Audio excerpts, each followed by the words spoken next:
साथ 1 लाख से अधिक लाभार्थियों को 25 रुपए प्रति माह की दर से दिया जा रहा है।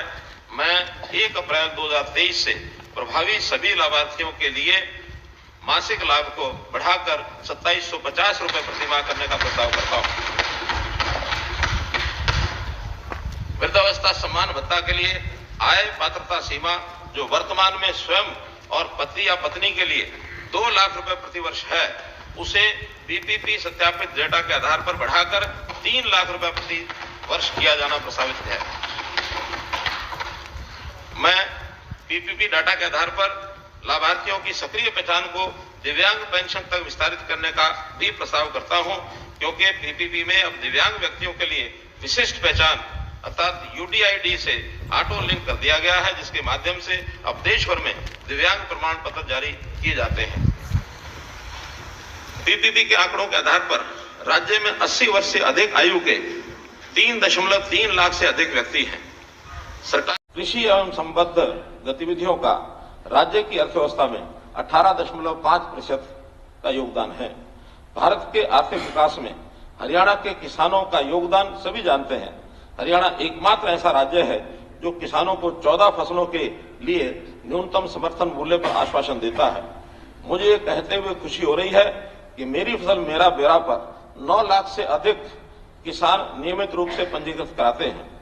मेरी फसल मेरा ब्यौरा को व्यापक रूप से अपनाने से राज्य के लिए मेरा पानी मेरी विरासत, धान की बीज से सीधी बिजाई के लिए वित्तीय सहायता, तिलहन और दलहनों को बढ़ावा देने और बाजार भाव न्यूनतम मूल्य से कम होने पर सहायता देने के लिए भावांतर भरपाई जैसी कई अनूठी पहल करना संभव हुआ है।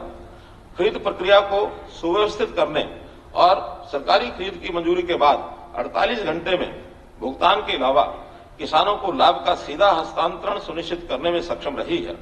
पिछले 2 वर्षों में सरकार ने कृषि क्षेत्र में क्रियान्वित की जा रही विभिन्न योजनाओं के लिए 428 करोड़ रुपए के अलावा किसानों की फसलों की खरीद के 45,000 करोड़ रुपए से अधिक की राशि सीधे उनके खाते में जमा कराई है।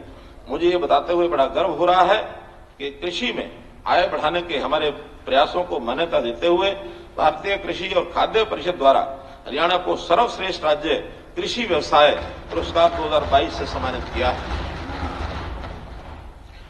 भारत सरकार के प्रस्ताव पर संयुक्त राष्ट्र संघ द्वारा वर्ष 2023 को अंतर्राष्ट्रीय मोटे अनाज वर्ष के रूप में मनाया जा रहा है। हरियाणा सरकार राज्य में मोटे अनाजों की काश्त और खपत को सक्रिय रूप से प्रोत्साहित कर रही है। बाजरे की उत्पादकता में सुधार के लिए चौधरी चरण सिंह हरियाणा कृषि विश्वविद्यालय द्वारा जिला भिवानी के गोकुलपुरा में एक पोषक अनाज अनुसंधान केंद्र स्थापित किया जा रहा है, जो वर्ष 2023 में चालू हो जाएगा। क्लस्टर प्रदर्शन, संकर बीजों के वितरण, प्रमाणित बीज उत्पादन, एकीकृत पोषक तत्व और कीट प्रबंधन से बाजरे की खेती को बढ़ावा देने के लिए 27 करोड़ रुपए की परियोजना तैयार की जा रही है। मुझे उम्मीद है कि हरियाणा विभिन्न उत्पादों के माध्यम से बाजरे की खेती की उत्पादकता, इसकी ब्रांडिंग और मार्केटिंग में सुधार करने का मार्ग प्रशस्त करेगा। ग्रामीण लोगों की आय बढ़ाने और रोजगार के अवसर पैदा करने में पशुपालन की महत्वपूर्ण भूमिका है। मैं पशुपालन क्षेत्र में उद्यमिता विकास के लिए एक योजना हरियाणा पशुधन उत्थान मिशन प्रस्तावित करता हूं। इस मिशन को हरियाणा पशुधन विकास बोर्ड संचालित करेगा। ये मिशन श्री विश्वकर्मा कौशल विश्वविद्यालय और लाजपत राय पशु चिकित्सा पशु विज्ञान विश्वविद्यालय के साथ मिलकर प्रशिक्षण प्रदान करेगा। पशुपालन को एक व्यवसाय के रूप में अपनाने के इच्छुक युवा उद्यमियों को सहायता प्रदान करेगा, चाहे मवेशी पालन, भेड़ बकरी और सुअर पालना हो। वर्तमान में राज्य में 7 पशु चिकित्सा पॉलिटेक्निक हैं, जो पशुओं को उन्नत पशु चिकित्सा देखभाल और उपचार प्रदान करते हैं। कुरुक्षेत्र पानीपत में 2 पॉलिटेक्निक निर्माणाधीन हैं और एक चरखी दादरी में बनाने की घोषणा की है। 4 अतिरिक्त पशु चिकित्सालय क्लिनिक के निर्माण का प्रस्ताव करता हूं, पलवल, फतेहाबाद, महेंद्रगढ़ और अंबाला में। सरकार पालतू जानवरों को उन्नत नैदानिक और उपचार सेवाएं प्रदान करने के लिए गुरुग्राम और फरीदाबाद में 2 अत्याधुनिक वेटरनरी पेट क्लिनिक्स भी स्थापित करेगी।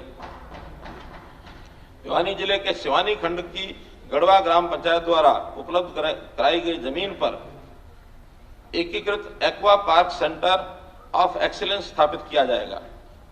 राज्य में गो सेवा आयोग के साथ पंजीकृत 632 गौशालाएं, लगभग 4.6 लाख बेसहारा पशु हैं। मैं बेसहारा पशुओं को रखने वाली गौशालाओं को उचित रूप से वित्तीय सहायता देने का प्रस्ताव करता हूं, ताकि गौशाला में गौमाता की देखभाल और सुरक्षा की जा सके। हरियाणा गौ सेवा आयोग के लिए वर्ष 2023-24 के लिए प्रावधान बढ़ाकर 400 करोड़ रुपए करने का प्रस्ताव है। युवा राज्य की रीढ़ होते हैं।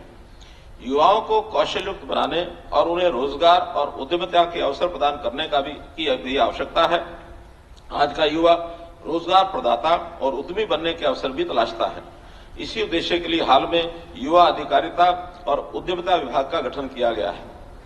निजी क्षेत्र में रोजगार के अवसर प्रदान कराने में युवाओं की रोजगार क्षमता और कुशलता को बढ़ाना एक बड़ी चुनौती है।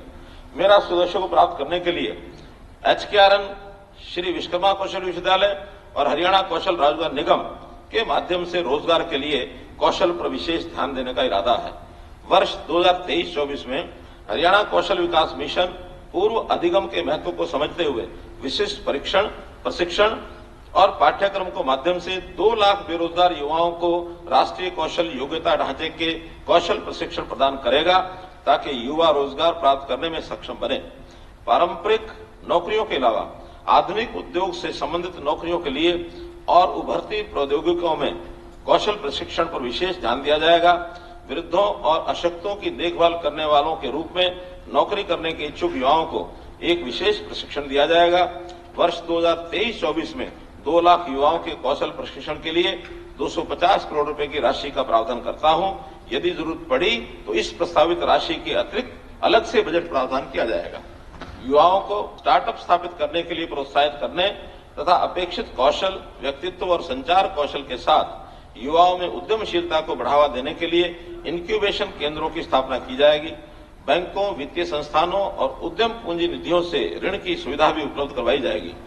मैं बैंकों और वित्तीय संस्थानों के सहयोग से वेंचर कैपिटल फंड स्थापित करने का प्रस्ताव करता हूं, ताकि स्टार्टअप उद्यमियों में जो महिलाएं हैं या 1,80,000 रुपए तक की वार्षिक आय वाले परिवारों के लोग हैं या अनुसूचित जाति या पिछड़े वर्ग से संबंधित हैं को ऋण और इक्विटी के माध्यम से वित्तीय सहायता प्रदान की जाएगी। वेंचर कैपिटल फंड युवाओं को 5 करोड़ रुपए तक की लागत की परियोजनाओं में उद्यमी बनने में सहायता करेगा। इस उद्देश्य के लिए वेंचर कैपिटल फंड के लिए 200 करोड़ रुपए का कोष बनाया जाएगा। वेंचर कैपिटल फंड के लाभार्थियों को चयन सरकारी अधिकारियों की भागीदारी के साथ उद्योग और उद्यमिता के विशेषज्ञों के एक समूह द्वारा किया जाएगा। योजना के विवरण बाद में नोटिफाई किया जाएगा। राज्य के युवाओं को उनकी पूरी क्षमता का एहसास कराने के लिए एक व्यापक युवा नीति बनाई जाएगी, जिसमें युवा गतिविधियों का कैलेंडर, युवा मंडलों को मजबूत करना, नैतिकता और चरित्र निर्माण, व्यक्तित्व विकास, भाषा और संचार प्रशिक्षण के संबंधित कार्यक्रम शामिल होंगे। श्री विश्वकर्मा कौशल विश्वविद्यालय युवाओं के साथ जोड़कर उन्हें कौशल के साथ सशक्त बनाने के लिए एक पायलट स्कीम के रूप में मुख्यमंत्री कौशल मित्र फेलोशिप योजना तैयार करेगा। यह स्कीम राष्ट्रीय उद्देश्यों को पूरा करने में सहायक होगी। इन युवाओं को विश्वविद्यालय द्वारा स्थानीय कौशल आवश्यकता का विश्लेषण करने और उद्यमिता और कौशल प्रशिक्षण से संबंधित स्कीम की जानकारी देने और कौशल आवश्यकताओं के